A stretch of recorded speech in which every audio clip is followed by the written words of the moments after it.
Hey everyone, welcome back to Cracking the GRE Math Subject Test. We're on the Precalculus chapter, and this is question number 5. This question is a little bit tricky. We're given the inverse of a function. Not the function itself, but its inverse. There it is. And we're asked to find the value of f inverse of f of 2.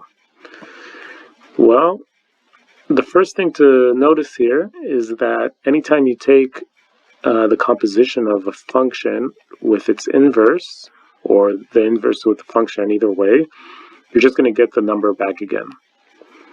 So this whole part right here, f inverse of f of 2, that's just going to be 2.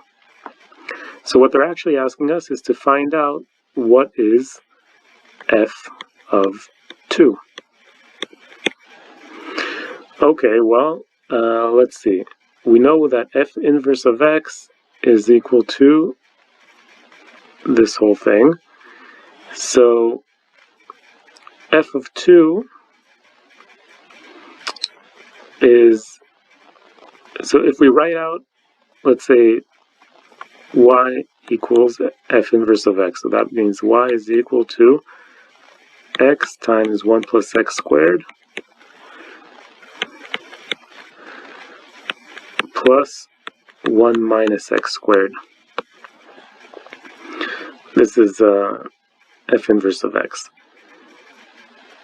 Well, this means that if we put 2 into y,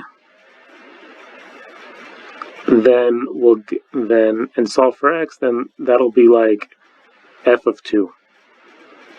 Okay, remember, if f inverse of x, if we were asked to find f inverse of 2, we would have to plug in 2 for x. But since we want f of 2, we have to plug in 2 for y and solve for x. We want that value x, which f inverse of x gives us 2.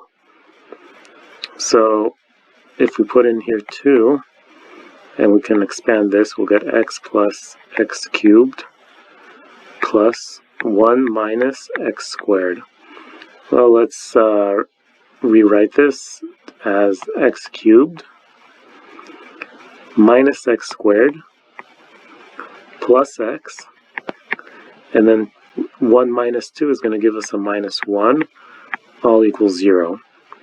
If we factor out an x squared here, we'll get x minus 1 plus x minus 1 equals 0. And then we can factor out an x minus 1 times an x squared plus 1 equals 0. So our answer is either x equals 1, or this will give us complex roots, plus or minus I, and we're told that this is a real valued function, so our only answer is x equals 1, which is answer C.